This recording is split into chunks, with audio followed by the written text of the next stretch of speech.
and an exceedingly grim look upon his face. Leo, who, as I learned afterwards, had already interfered and been silenced, stood upon one side listening to what passed. At a little distance behind were a dozen or more of the temple guards, men armed with swords and picked for their strength and stature. Ayesha, in her sweetest voice, was questioning the men as to how the leopard, of which the skin lay before her, had come to attack Leo. The chief answered that they had tracked the brute to its lair between two rocks, that one of them had gone in and wounded it, whereupon it sprang upon him and struck him down, that then the lord Leo had engaged it while the man escaped, and was also struck down, after which, rolling with it on the ground, he stabbed and slew the animal. That was all. "No, not all," said Ayesha, "for you forget, cowards that you are, that keeping yourselves in safety you left my lord to the fury of this beast. Good. Drive them out onto the mountain, there to perish also at the fangs of beasts, and make it known that he who gives them food or shelter dies." Offering no prayer for pity or excuse, the chief and his followers rose, bowed, and turned to go. "Stay a moment, comrades," said Leo, "and, chief, give me your arm. My scratch grows stiff, I cannot walk fast. We will finish this hunt together." "What doest thou? Art mad?" asked Ayesha. "I know not whether I am mad," he answered, "but I know that thou art wicked and unjust. Look now, than these hunters none braver ever breathed. That man," and he pointed to the one whom the leopard had struck down, "took my place and went in before me because I ordered that we should attack the creature, and thus was felled. As thou seest all, thou mightst have seen this also. Then it sprang on me, and the rest of these, my friends, ran round waiting a chance to strike, which at first they could not do unless they would have killed me with it, since I and the brute rolled over and over in the snow. As it was, one of them seized it with his bare hands. Look at the teeth marks on his arm. So if they are to perish on the mountain, I, whom the men to blame, perish with them." Now while the hunters looked at him with fervent gratitude in their eyes, Ayesha thought a little, then said cleverly enough "In truth, my lord Leo, had I known all the tale, well mightest thou have named me wicked and unjust. But I knew only what I saw, and out of their own mouths did I condemn them. My servants, my lord here has pleaded for you, and you are forgiven. More, he who rushed in upon the leopard and he who seized it with his hands shall be rewarded and advanced. Go, but I warn you, if you suffer my lord to come into more danger, you shall not escape so easily again." So they bowed and went, still blessing Leo with their eyes, since death by exposure on the mountain snows was the most terrible form of punishment known to these people, and one only inflicted by the direct order of Hes upon murderers or other great criminals. When we had left the Sanctuary and were alone again in the hall, the storm that I had seen gathering upon Leo's face broke in earnest. Ayesha renewed her inquiries about his wounds, and wished to call Oros, the physician, to dress them, and as he refused this, offered to do so herself. He begged that she would leave his wounds alone, and then, his great beard bristling with wrath, asked her solemnly if he was a child in arms, a query so absurd that I could not help laughing. Then he scolded her. Yes, he scolded Ayesha.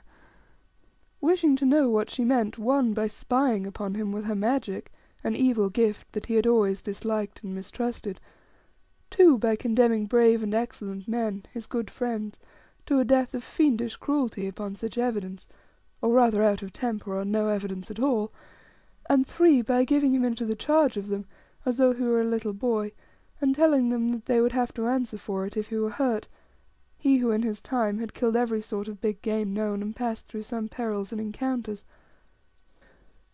Thus he beat her with his words, and, wonderful to say, Ayesha, this being more than woman, submitted to the chastisement meekly.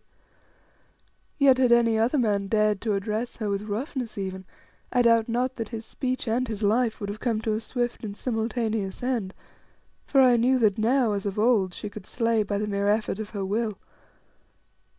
But she did not slay. She did not even threaten; only, as any other loving woman might have done, she began to cry. Yes, great tears gathered in those lovely eyes of hers, and rolling one by one down her face, fell, for her head was bent humbly forward, like heavy raindrops on the marble floor. At the sight of this touching evidence of her human, loving heart, all Leo's anger melted. Now it was he who grew penitent and prayed her pardon humbly. She gave him her hand in token of forgiveness, saying, "Let others speak to me as they will. Sorry should I have been to try it. But from thee, Leo, I cannot bear harsh words. Oh, thou art cruel, cruel! In what have I offended? Can I help it if my spirit keeps its watch upon thee, as indeed, though thou knewest it not, it has done ever since we parted yonder in the place of life? Can I help it if, like some mother who sees her little child at play upon a mountain's edge, my soul is torn with agony when I know thee in dangers that I am powerless to prevent or share? What are the lives of a few half-wild huntsmen that I should let them weigh for a single breath against thy safety, seeing that if I slew these, others would be more careful of thee? Whereas if I slay them not, they or their fellows may even lead thee into perils that would bring about thy death," and she gasped with horror at the word. "Listen, beloved," said Leo. "The life of the humblest of those men is of as much value to him as mine is to me, and thou hast no more right to kill him than thou hast to kill me. It is evil that because thou carest for me thou shouldst suffer thy love to draw thee into cruelty and crime. If thou art afraid for me, then clothe me with that immortality of thine, which, although I dread it somewhat, holding it a thing unholy and on this earth not permitted by my faith, I should still rejoice to inherit for thy dear sake, knowing that then we could never more be parted. Or if, as thou sayest, this as yet thou canst not do, then let us be wed and take what fortune gives us. All men must die, but at least before I die I shall have been happy with thee for a while. Yes, if only for a single hour." "Would that I dared," Ayesha answered, with a little piteous motion of her hand. "Oh, urge me no more, Leo, lest that at last I should take the risk and lead thee down a dreadful road.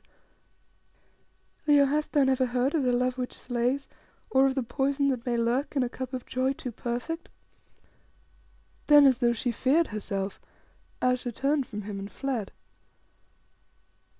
Thus this matter ended. In itself it was not a great one, for Leo's hurts were mere scratches, and the hunters, instead of being killed, were promoted to be members of his bodyguard. Yet it told us many things.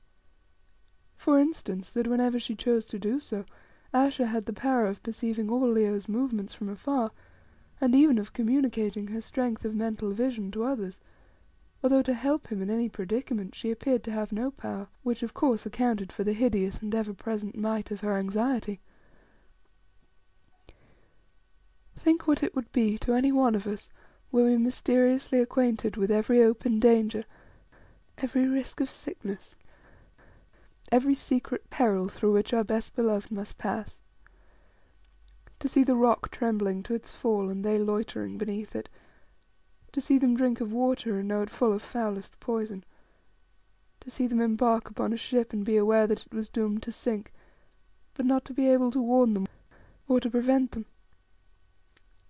Surely no mortal brain could endure such constant terrors, since hour by hour the arrows of death flit unseen and unheard past the breasts of each of us, till at length one finds its home there. What then must Ayesha have suffered, watching with her spirit's eyes all the hairbreadth escapes of our journeyings? When, for instance, in the beginning she saw Leo at my house in Cumberland about to kill himself in his madness and despair, and by some mighty effort of her superhuman will wrung from whatever power it was that held her in its fearful thraldom the strength to hurl her soul across the world, and thereby in his sleep reveal to him the secret of the hiding place where he would find her.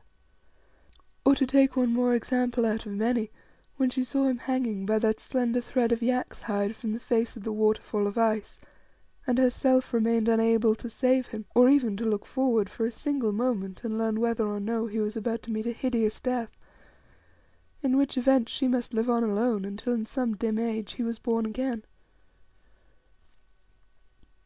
Nor can her sorrows have ended with these more material fears, since others as piercing must have haunted her.